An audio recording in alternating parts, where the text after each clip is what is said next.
Hi all, Lainey here for another, I guess, episode of my writing journal. I got out of my sprint a short time ago and I wanted to share a little bit about what I worked on. It felt repetitive when I said what my intention was to work on the subplots for each of my individual books in my series. And I know I worked on that a little bit a while back. And so I went back to my previous journal entries to see were there any decisions in there that I didn't, so I didn't need to start from scratch because I couldn't actually remember, which means I don't know where I wrote it down, if I wrote it down, but I did end up finding the video and watched it just for a refresher. And then I jump started from there. So again, working on the series structure, I know the overarching plot and I have an idea of what the first one is going to be from a subplot perspective. And so at this point, there are 5 books in the series and I need to figure out the subplots for each of them because the first story is fairly clear and the last story, you have to have resolution. So I know that much. So I spent some time today thinking through that. And so what I have at this point is, again, I kind of outlined a little bit about what that first book is going to be. I know that I have to introduce the world and the magical system, the gods and how the world works. That was what I pulled from what I was thinking about last time. And there's going to be a trigger event and the evil group is going to form because of the trigger event and chaos will ensue, essentially. So I know that. And so I still need to figure out what the mini resolution of that is going to be because that book is such the trigger point. It's the trigger for the series. So I need to figure out what a sub resolution is going to be so that when you finish the first book, you feel like, okay, something got resolved or something feels okay that I can feel like I can put this book down. Something sits okay with me as I finish this. But I also have to trigger the next book and kind of set it up like to say, more coming, guys, to be continued. And so that's the part I need to figure out for book 1. But what I did is I started the outline of the idea that in each book, so 2, 3, and 4, I need to have there be a problem that gets triggered in the book before, and that problem needs to get resolved. And then by the end of the book, even though that problem gets resolved or has some resolution, another one kind of pops up so that the next book has a lead in. So again, you have a resolution, but then you have a reason to continue on. And each problem is part of the overarching plot and each trigger continues the plot. So I have that kind of outline. And then I outlined a little bit more about what the final resolution is going to be, a little bit of detail like a final battle, if you will. And then as I was going through my document to see if there was anything that had already decided or any plot points that I could start plopping in here. And what I realized is that I had forgotten a major subplot point. Like, yeah.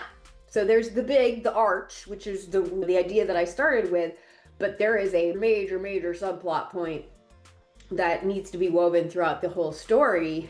I'm so glad I went back and looked because it's important. It's actually like, you think the story is about this, and it is, but it's also about this. And by the way, if we remember from last week, I now have a theme that I need to integrate in here. So those are the things that I'm plugging into each book and kind of seeing how that subplot is going to forward. So interestingly enough, it was easier for me to forward the subplot. That was clearer to me.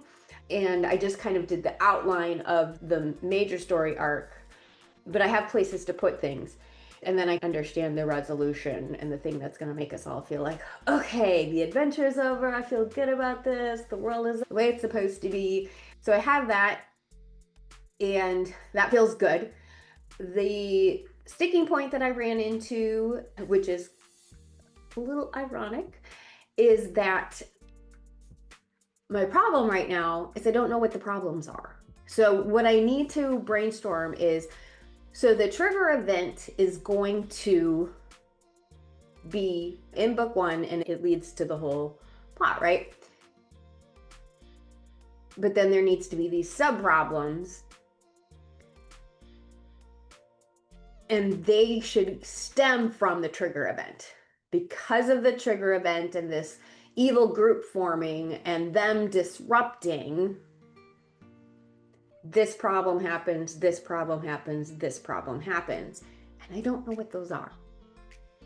I started trying to think about it. I started thinking about like cause and effect, like because things get disrupted, these are some of the potential things that happen, but they're not, it's like they're not big enough to create the chaos that I want to create with this story. And then, so the fun thing, this is almost the end, guys, I swear. So the funny thing is that there was someone in my writing sprint who was sharing what she was working on, and she had shared a little bit about some of the chaos that she was inserting into her book. She said, this happens, and then this happens, and this happens, and it's all of this chaos and all of these big things that are happening, like an earthquake. And so at the end of the sprint, I'm like, I think I need to talk to you because I have a problem creating problems, and you seem to be very good at creating problems. So I may reach out to her, but I think that was fun, that I feel like, and this is the fun of collaborative writing and having people that you're going through the journey with together, is that you often find that there's something that you're not as good at, and maybe you can use other people's brainstorming and creativity to kind of supplement or get your juices flowing. And so I'm excited about that. And so that's where I'm at. I need to be able to create more problems. I need to create more chaos to forward my plot lines here, but I really did well in starting to create. I think book 2 and 3 are the ones that I'm the least confident on at this point for how I want to move things forward. So more to come. I'm stringing you guys along in my storytelling about my storytelling. Okay, thank you as always for joining me in this journey and for allowing me a space to share what I'm going through and the decisions and cause and effect and making mistakes and being a little bit messy. It's not normally something I'm very good at. Messy is not my style, but this is one of the ways that I can feel like I'm doing something. And I think in the long run, I'm really going to appreciate having this journey documented. I mean, how great will it be? Maybe 5 books out, series done, and I look back to all of the thought that went into it from the very beginning. That's pretty cool. All right, and with that, I will let you go. Thank you again for joining me on the journey, and I will see you around next time.